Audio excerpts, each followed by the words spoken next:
Bueno, fíjense que estamos aquí en el despacho del ministro de Defensa de Colombia, Pedro Sánchez. Hace un año, ministro, usted se posesionó como ministro de Defensa Nacional y bueno, ha pasado un año y han pasado de muchísimas cosas, parece como si hubieran pasado 100 años, ¿no es verdad?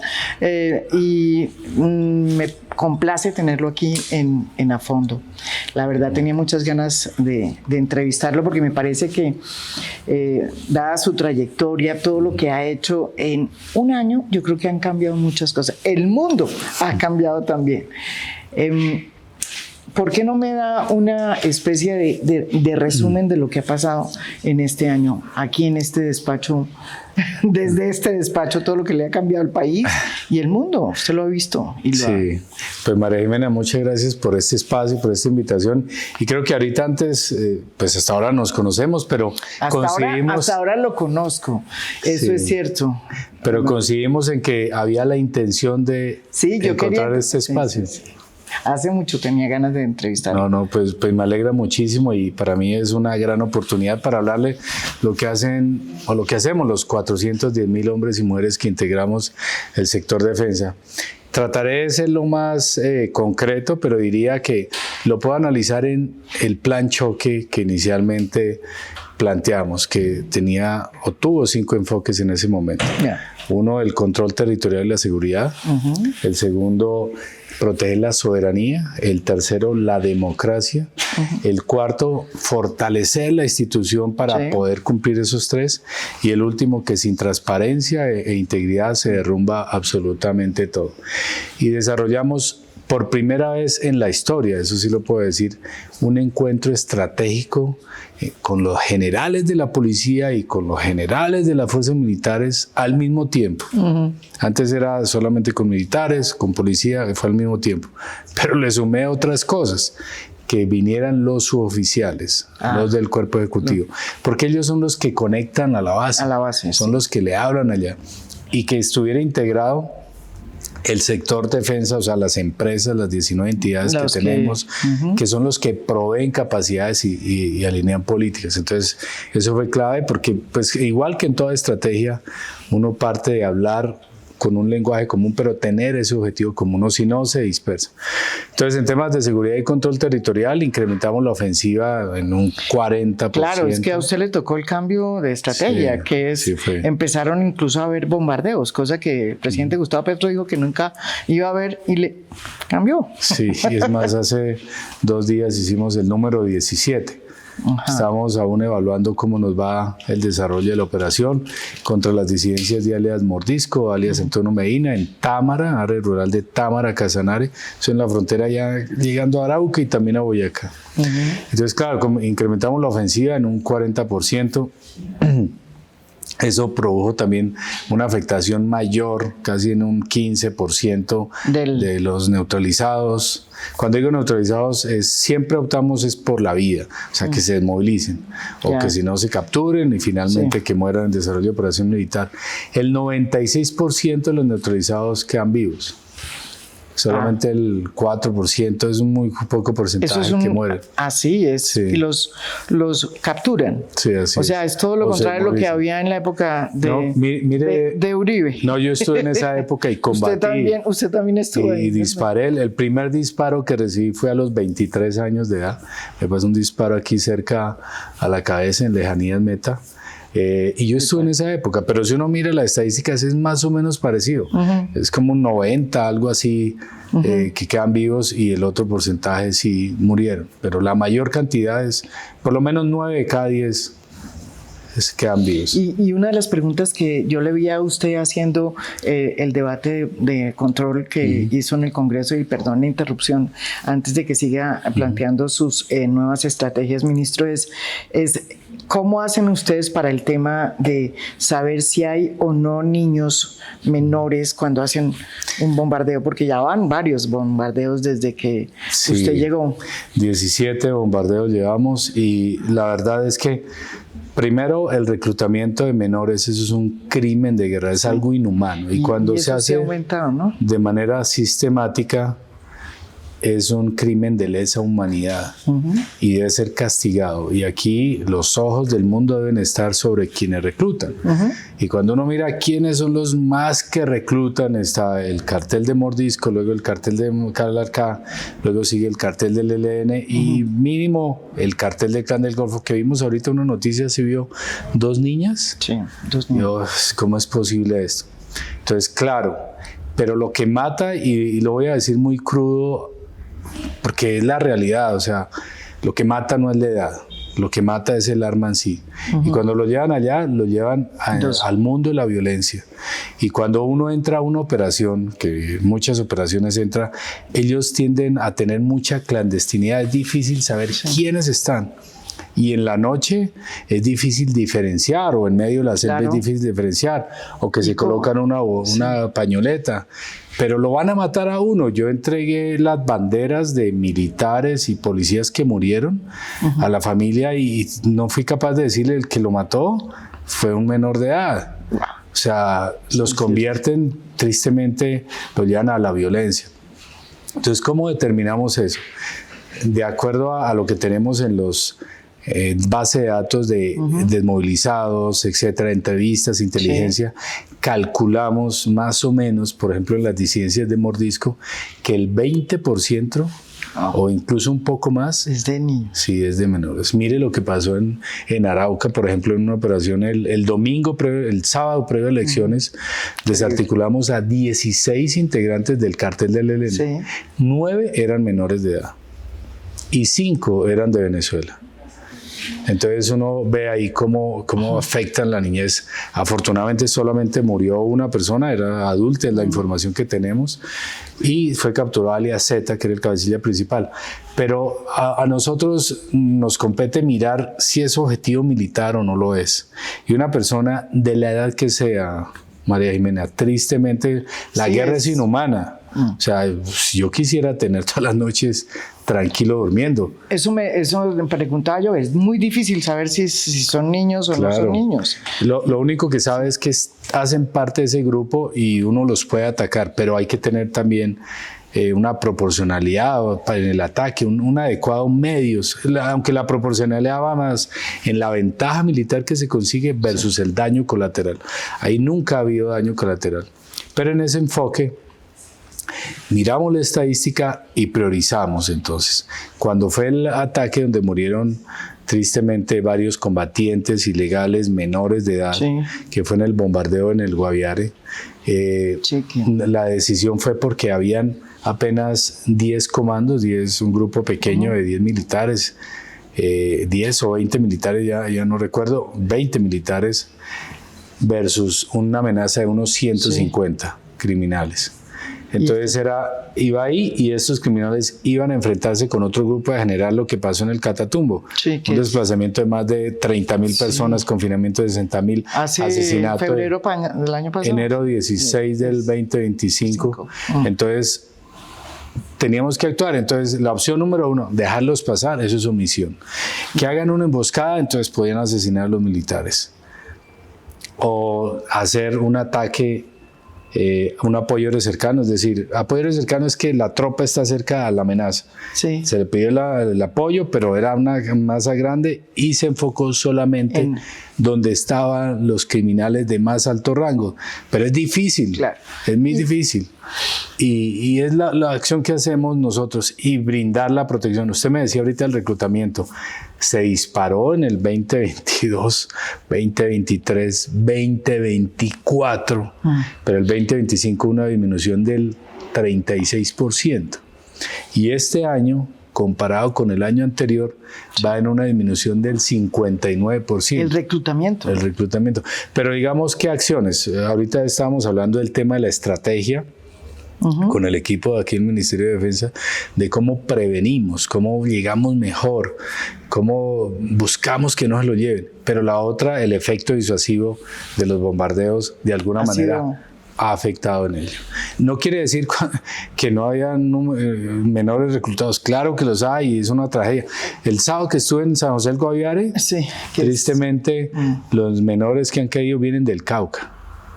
Sí, se sabe que yo he visto mucho eso por estas vasos comunicantes que hubo en una, sí, que tiene estas disidencias, pero lo que le quería preguntar es que yo recorro también mucho el país Sí, y voy señora. por muchos lados y no veo el ejército como antes, o sea, el ejército. Sí. Y eso fue cambiando desde luego durante mucho tiempo porque se crearon las brigadas móviles. Pero lo que yo tenía entendido es que durante el gobierno de Gustavo Petro, en los primeros años de este ministerio, esas brigadas móviles pues no terminaban teniendo el protagonismo que tenían antes, pero usted las reactivó. ¿Se están reactivando las brigadas móviles? Sí.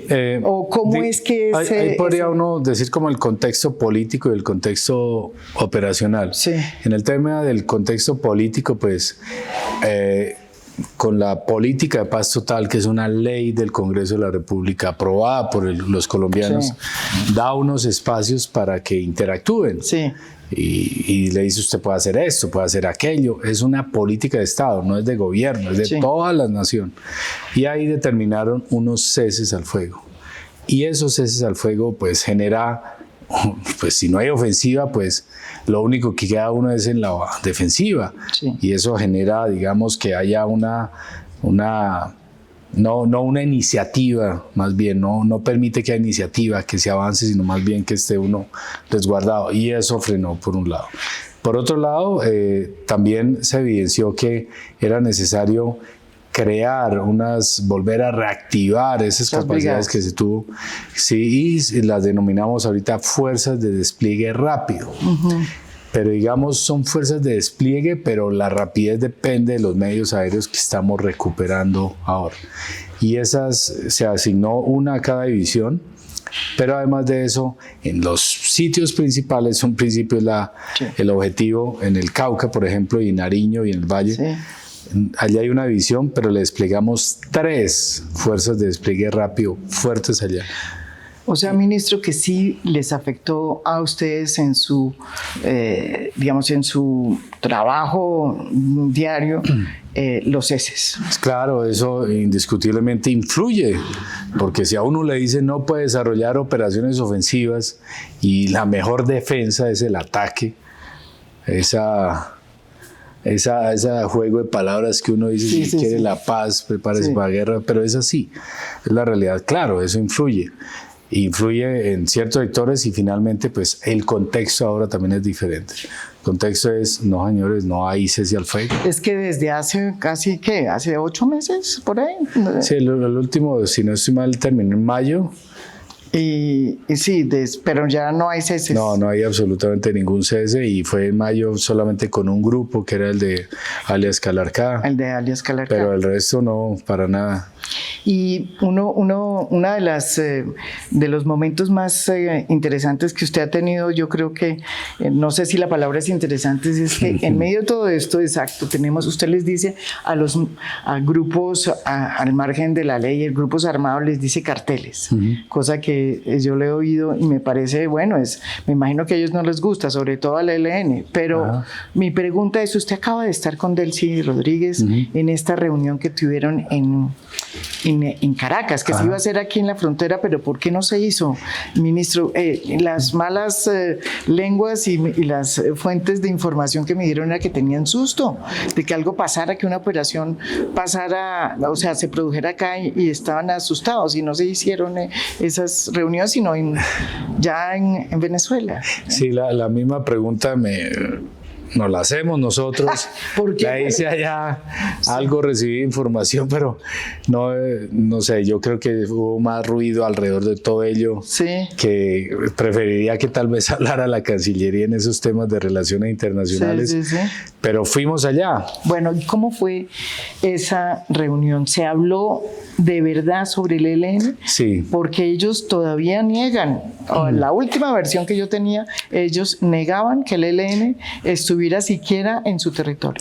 Bueno, la reunión yo creo que fue muy productiva, muy respetuosa, pero también muy franca. Bueno. El 18 de febrero estuvo allá el general Donovan, él es el comandante del Comando Sur de los Estados Unidos, y estuvo allá reunido, y ahí izaron la bandera de Estados Unidos en la embajada, Chad, etcétera. O sea, el contexto geopolítico es diferente, es una nueva era. Y ahí hablé muy francamente, o sea, fui muy claro.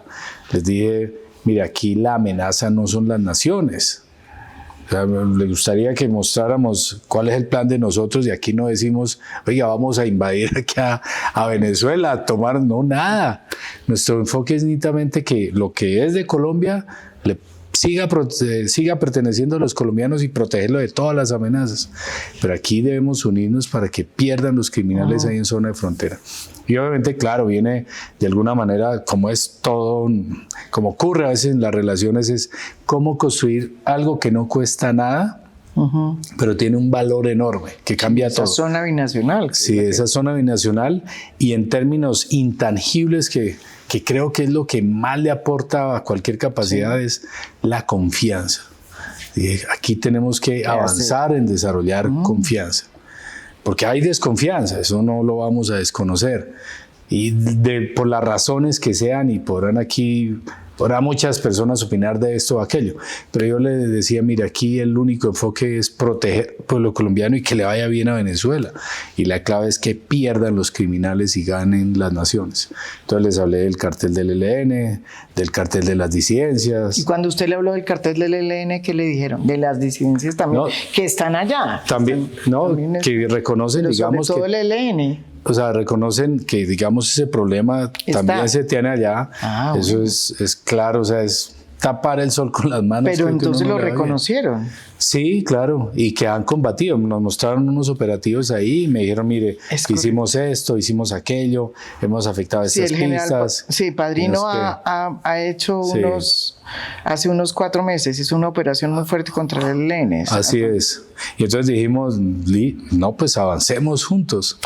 Y también de la mano de los Estados Unidos. Es más, cuando estuvimos en Estados Unidos, que se reunió el presidente de Colombia y el de Estados Unidos, en esa reunión también se dijo, mire, enfoquémonos y declaremos estos objetivos comunes. Y ahí salió alias Pablito y otros. Y salió el ELN, alias Pablito, salieron esos nombres ahí en la reunión. Sí, pero es uno de los, por ejemplo, allá en zona de frontera una zona fronteriza son 3.800 integrantes, es el cálculo que tenemos del cartel del ELN, de las cuales la mitad es que tiene armas, la otra mitad les brinda ayuda, pero nos preocupa que casi el 40%, como lo vimos ahorita en Arauca, que ahí es una proporción mayor, es más o menos esa proporción, son venezolanas. Exacto, a mí también, yo he ido por allá, por esa zona, y me impresiona que ya no podemos decir que la guerrilla del ELN, o si es que es una guerrilla, que la organización armada del ELN es colombiana, es que es una guerrilla que tiene, o una organización que tiene un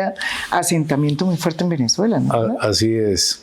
Y tristemente cuando uno ataca un crimen, se produce un efecto que algunos llaman globo, otros le dirán otro nombre, el que sea, pero van y se desplazan donde encuentren un espacio que les permita crecer. Y entonces, claro, si no se combate al otro lado, pues es difícil. No quiere decir que es que aquí estemos pues súper bien, no, allá en el Catatumbo tenemos problemas dedicados, en Arauca tenemos problemas dedicados, pero si hacemos esas operaciones espejo, que es diferente a operaciones conjuntas, la operación conjunta se caracteriza por tener unidad de mando. Esta es más de articulación, de sincronización y que se comparta información. Y es lo que estamos también haciendo con Ecuador. Si bien es cierto, pueden existir muchos ruidos alrededor. Donde uno dice Ecuador está más complicado, ministro. Dicen aquí el tema económico. Aquí pareciera que están promoviendo la economía ilegal y atacando la economía legal. No, hay que unirnos y avanzar. Y con Ecuador, en términos de seguridad y defensa, tenemos muy buen trabajo. De verdad, pese a todo lo que está pasando en la parte económica. Así es. Allá tenemos... Siguen, porque una de las razones por las cuales se aumentaron pues las tarifas es porque supuestamente Colombia no está cumpliendo en su defensa del territorio y está dejando entrar a todos los malos a Ecuador. Uno entiende, digamos, a veces, o más bien escucha. O sea, la guerra de aranceles que tenemos es por cuenta de eso. Escucha eso, pero dice, eso es totalmente contrario a la realidad. Y es hasta una ofensa con los militares y policías que han muerto allí en zona de frontera combatiendo a estos criminales. Pero claro, cuando uno ataca ahí, ellos se ubican ahí porque encuentran rutas fáciles del narcotráfico por allá. Entonces es clave unirnos, clave articularnos. Y por ello, a pesar que, por ejemplo, el escudo de las Américas, que no invitaron a Colombia, invitaron al presidente Petro y le reclamó Petro después. No, pues claro, y yo también hice la pregunta, oiga, pero aquí tan raro, nosotros tenemos relación para combatir el narcotráfico con raro, 71 naciones, bueno, 72 ahorita Venezuela. Y entonces aquí, pero es más problemas creo que de comunicación, porque la intención existe, y es como de lo que también usted pudo percibir que me decía en este año que llevo, pues alrededor de la seguridad han habido muchos ruidos con Estados Unidos, con Venezuela, etcétera, pero hay que mantenerse uno firme en el tema de seguridad, que es el que le permite mantener esas conexiones. Yo le quería preguntar, ministro, el día, por ejemplo, que hubo esta crisis tan tremenda. Bueno, hemos tenido unos momentos muy difíciles con Estados Unidos, se han llamado embajadores más de 2 veces. En algún momento se perdió esa conexión con la embajada americana, con, no sé, con esas relaciones que hay pues, en temas de seguridad e inteligencia. ¿Algún momento hubo algún problema? No, sobre todo en este último año. En ninguno. Y es ¿De más, verdad? En esos momentos tan sensibles fue cuando, por ejemplo, promovimos una mayor articulación. Hicimos un congreso de antidrones apoyado por los Estados Unidos, otro con la OTAN, nos conectamos con algunos agregados que estaban en Ucrania, de Alemania ya, para mejorar toda la relación. Viajé a Halifax, digamos el mundo occidental, diría yo, porque el mundo es un poco más allá, pero tiene 2 eventos de seguridad muy grandes, uno de Halifax y el otro de Múnich. A ambos fui, pero el de Halifax, que fue en noviembre, estuve allá y que digamos era un momento muy sensible, que incluso el presidente Gustavo Petro dijo claramente: no volvemos a compartir información de inteligencia si atacan las lanchas. Entonces, claro, reunimos a toda la comunidad de inteligencia con el presidente acá. Dijimos: presidente, mire cómo fluye la información de inteligencia en nosotros, y toda la información que fluye es para hacerla con guardacostas de los Estados Unidos, es decir, para capturar. Pero el Departamento de Guerra, o anteriormente el Departamento de Defensa, hace sus operaciones aparte, su inteligencia aparte, y ellos pues toman sus decisiones allá. Entonces el presidente quedó tranquilo de que la información que compartimos jamás se emplea directamente para violar los derechos humanos. Entonces era un momento sensible, según la percepción que dio el presidente de la República, y estuvimos allí en Canadá y hablé con 7 congresistas, la mayoría republicanos y los otros demócratas, y les expliqué lo que estábamos haciendo. Y dijeron: no, Colombia es el país que combate con mayor contundencia el narcotráfico, y fuera de eso lo hace un costo muy alto del sacrificio. Y eso, digamos, ayudó a mantener todas esas conexiones que son necesarias, porque aquí prima es los intereses de todo el país. ¿Y a usted sí le pareció muy raro entonces que hicieran esta reunión en Miami para hablar de un escudo, en fin, y lucha contra el narcotráfico, y no invitaran a Colombia? Total, no. ¿Usted llamó a la embajada, les dijo algo? No, pues sí, les pregunté a los agregados y dije: ¿pero qué pasa aquí? Pero les dije, de todos modos, lo único que quiero que sepan es que, aunque no hayamos estado allá, siempre pueden contar con Colombia, y seguiremos avanzando en mejorar las relaciones, en fortalecerlas aún más, y avanzamos en ello. Ministro, otra de las cosas que usted ha tenido que digamos, de cambios, es la decisión del presidente Gustavo Petro de fumigar en algunos lugares que cumplan con los requisitos establecidos por el fallo de la Corte, que eso es lo más difícil. Eso sí que es más difícil. Yo no sé usted cómo hace, pero hablemos un poco de cuál es esa política que se está estableciendo frente al crecimiento del número de hectáreas de coca. ¿se va a volver otra vez a insistir en la fumigación por aire? Porque de hecho, y quiero preguntarle eso, se ha hecho la fumigación manual, pero esa es a un costo muy alto, ¿no es verdad? Así es. Y es muy difícil porque uno ve la cantidad de víctimas por parte de la fuerza pública, que es realmente un drama, ¿no es verdad? Así es, usted lo ha dicho muy claro. Pues el problema de las drogas es un problema global, 316 millones es el cálculo de personas que consumen drogas en el mundo. Entonces, mientras exista la demanda, pues la oferta es muy difícil de eliminarla. Pero además de ser un problema de salud que algunos lo califican, es un problema económico. O sea, hay una economía criminal alrededor de ello. Por eso nos relacionamos con 71 países y pasa lo mismo que en otros productos, o sea, aquí somos primarios, o sea, el producto básico, allá lo elevan, etcétera. $3.000 cuesta aquí en Colombia, $32.000 en Estados Unidos, 47.000, eso es variable. En Europa, 100 y pico mil en Australia. Entonces va elevándose el valor y uno dice, ¿y quiénes lo consumen? Los países más educados, o sea, con mejor índice de educación. El problema no es de educación, sino de cultura. Y claro, eso genera un problema que también es económico. Y lo mira uno acá y también es un problema económico. Entonces, vimos como en el 2021, por ejemplo, se erradicaron 100.000 hectáreas. Algo así. Y pasó de 110.000 que habían como a 170.000. O sea, cultivaron 160.000.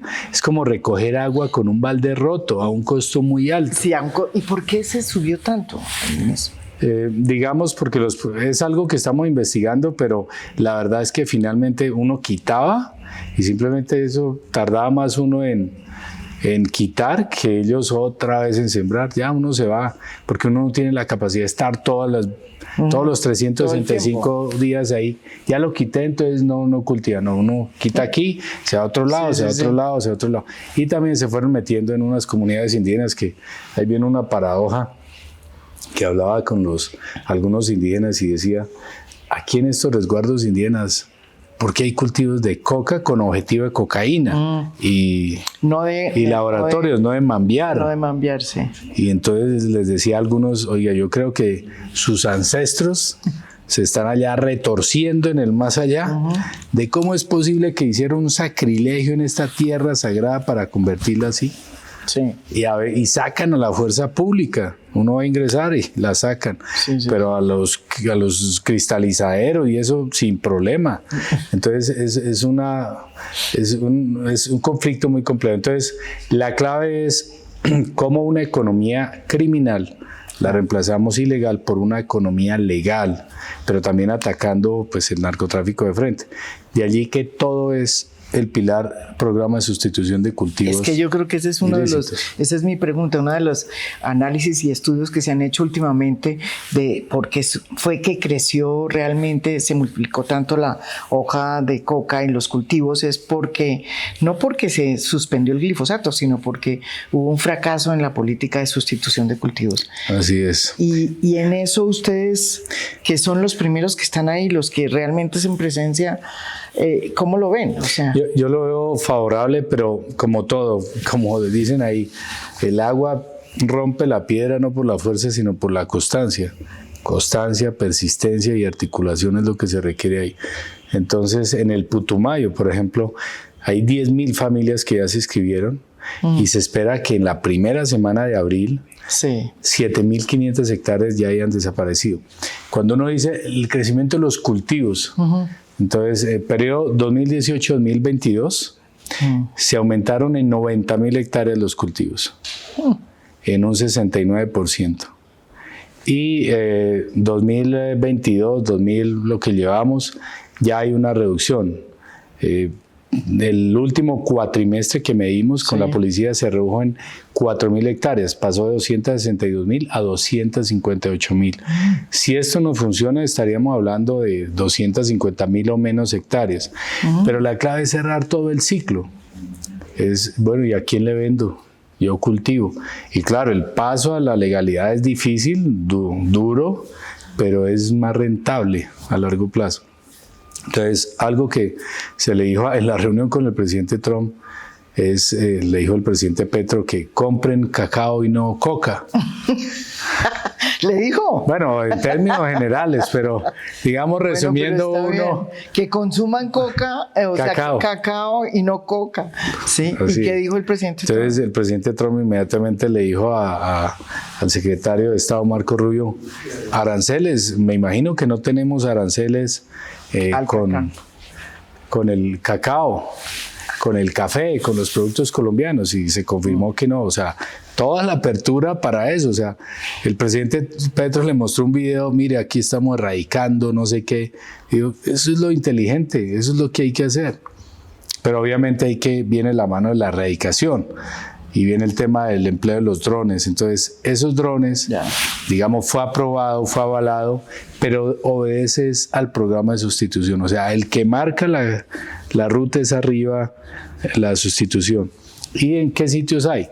En algunos sitios nos han dicho los campesinos, oiga, ayúdenme a erradicar toda esta coca, métale aquí drones, etcétera, erradicación, sí, para ayudarnos a eso. Y en otros sitios donde, por ejemplo, es peligroso y ya no se puede ir allá, los campesinos no pueden ir, entonces va uno, o los otros sitios donde ya las comunidades, donde algunas personas se les da todo y no quieren, pues hay que actuar. Ministro, si usted dijera, bueno, aquí en este momento en el territorio colombiano tenemos unas zonas de disputa entre los grupos armados que están en este momento pues en Colombia. ¿Cuáles son esas zonas de disputa y entre quiénes? Uno ve que el fenómeno es tan distinto a lo que pasaba con las FARC, ¿no? Que era esta inmensa organización armada que tenía un control de territorio sobre casi todo el territorio colombiano. ¿En dónde hay esas disputas y cómo las están enfrentando? Bueno, la tasa de homicidios de alguna manera mide el índice de seguridad aquí en Colombia. Entonces, en el año 91 teníamos 84 homicidios por cada 100.000 habitantes. Sí. El año pasado cerramos con 25.8. Sí. O sea, menos de una tercera parte. Y el antepasado 25.6, un incremento muy leve, pero lo hubo. Y entonces dijimos, oiga, lo podemos reducir más.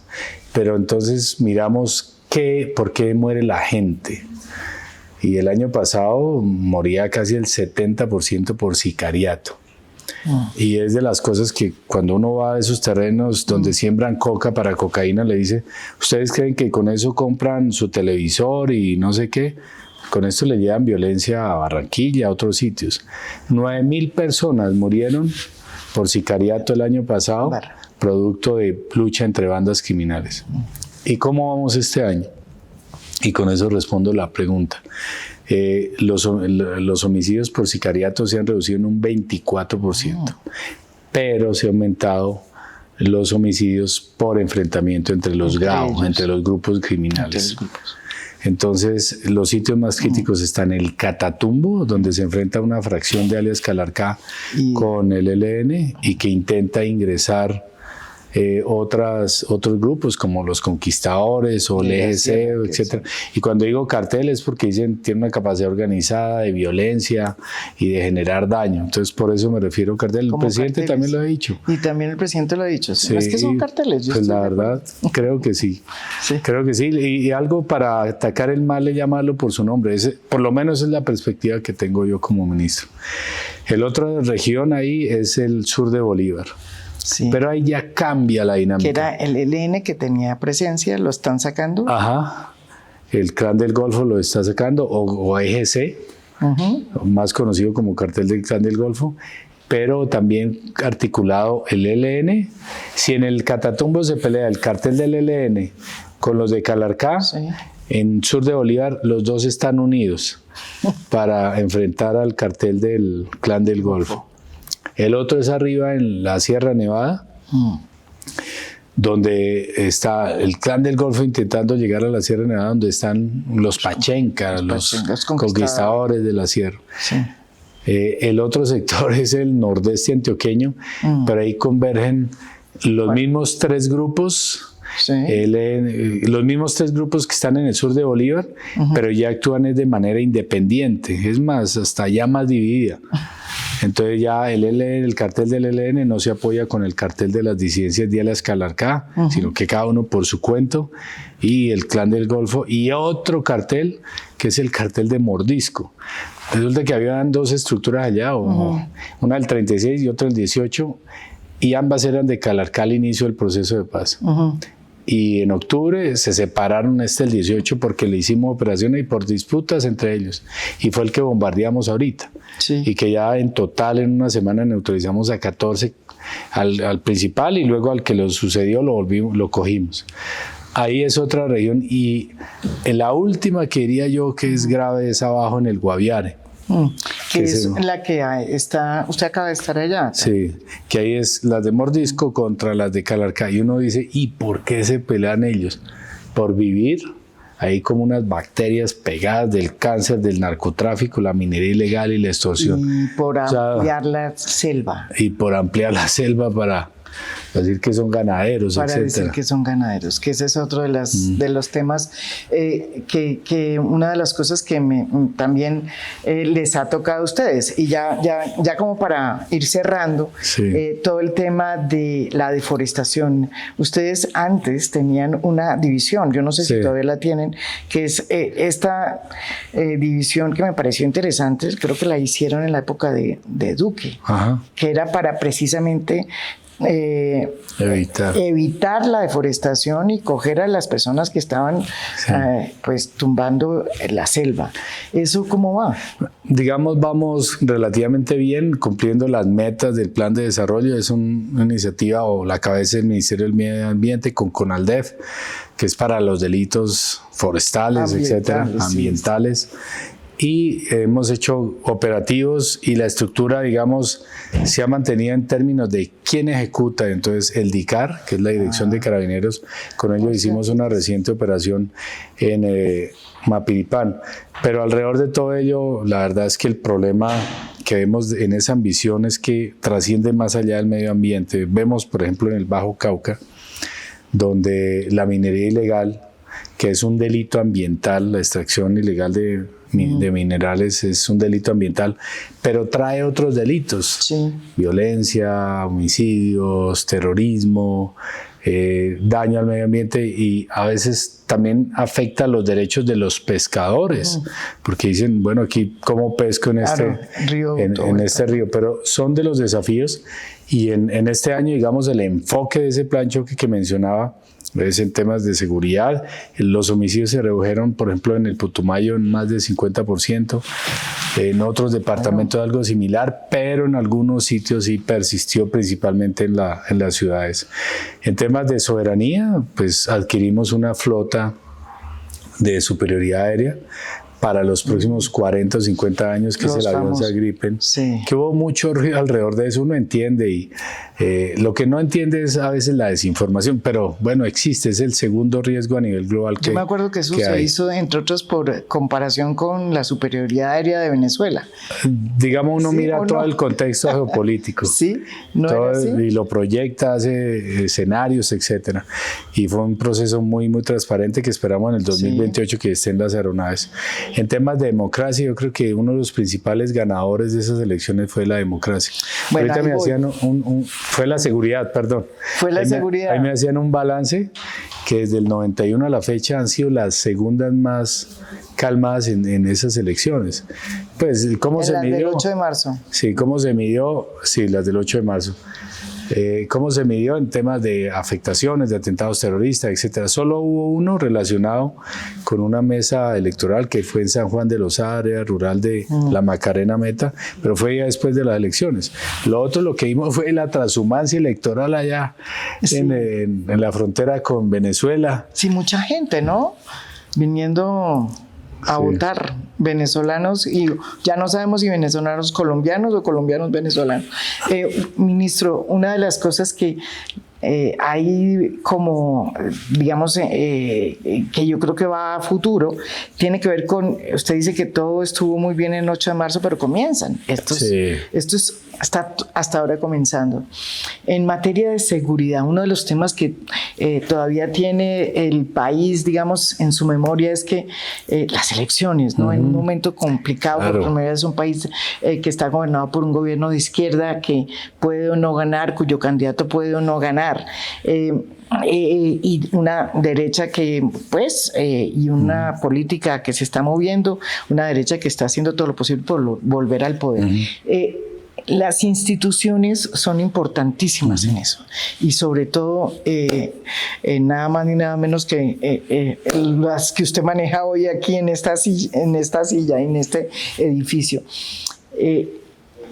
¿Cuál es la fortaleza de la democracia en este tema con el ejército, la policía, para mantener la tranquilidad en estas elecciones que van a ser únicas en la historia de Colombia? Yo diría que la vocación institucional, el sentido constitucional que tienen estas instituciones, los militares y policías activos no participan en política, pero la defienden, la protegen. Sí. No ejercen el derecho al voto, pero incluso sacrifican su vida para que otros voten. Y uno siente unas instituciones muy sólidas en ella. A veces cuando hemos interactuado con el señor presidente, hemos visto que, digamos, esa desconfianza y desconocimiento que podría haber desde el lado de las instituciones con un nuevo gobierno, se ha ido prácticamente... ¿Sí? Difuminando. Aquí nosotros protegemos las instituciones, protegemos al presidente que elijan los colombianos, damos las garantías para que ejerzan el derecho al voto, pero la fortaleza creo que va mucho más allá y es la unión entre todas las instituciones. Estar articulados con la Registraduría, con la Contraloría, con la Procuraduría, con la Defensoría, con el Ministerio del Interior para proteger a candidatos, electores, es clave. Y yo clasificaría como las amenazas como en 3 tipos. Una, las físicas, que las podrían producir esos grupos armados organizados. Bueno, es o las que ya la produjo criminales. Con el asesinato de Miguel Uribe hace pocos meses. Así fue. Sí. Y mire, quien lo asesinó tenía 15 años de edad. Que era lo que le comentaba. En Bucaramanga capturamos a un menor, 15 asesinatos con tan solo 17 años. Sí, es. Digamos, es la física de esa estructura criminal, digamos ya en las elecciones. La otra es virtual, o sea, que ataquen los sistemas de información, etc. Y la última es emocional, y esa es la que le tengo más temor. ¿Por qué? Porque en este momento se está generando a través de los sistemas de información, redes sociales, un ambiente demasiado cada vez más volátil. Sí. Las emociones en las elecciones parlamentarias se disipaba, voy a decirlo así, en 3.100 candidatos al Congreso, 300 más que en el 2022. Ahorita se concentran en 14 y luego tal vez en 2. Entonces es igual que la final en un partido de fútbol. Sí, están jugando ahí la clasificación, nada. Pero ya cuando llega la final, se elevan todos los ánimos. Y los sistemas de información, las redes sociales, captan todos esos sentimientos, percepciones y convierte eso en un ambiente volátil que cualquier elemento así, cualquier chispa, puede generar una violencia muy delicada, que es lo más que nos preocupa, entre electores, ataques a otros candidatos, ataques a otras personas, como lo que ocurrió en Gamarra, Cesar, donde en el 2023 una desinformación generó la quema de la registraduría, murió una persona. Sí, eso lo recordamos hace poco en un episodio de Fondo. Le agradezco mucho.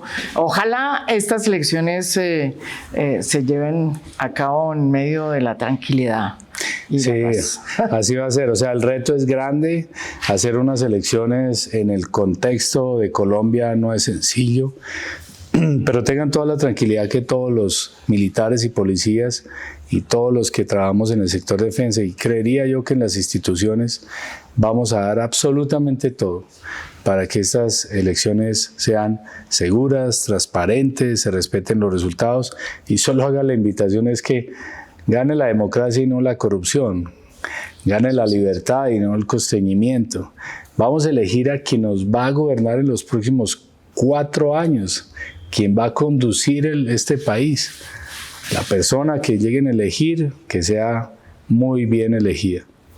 Muchas gracias, ministro. No, a usted, María Jumena, muchas gracias también por esta oportunidad tan grande.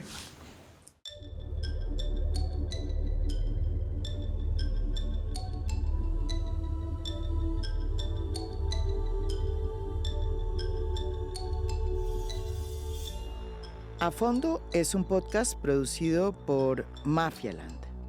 Producción general, Beatriz Acevedo. Producción de audio, Santiago Acosta López. Música original del maestro Óscar Acevedo. Nos pueden escuchar también en mi canal de YouTube. Gracias por escuchar. Soy María Jimena Duzán.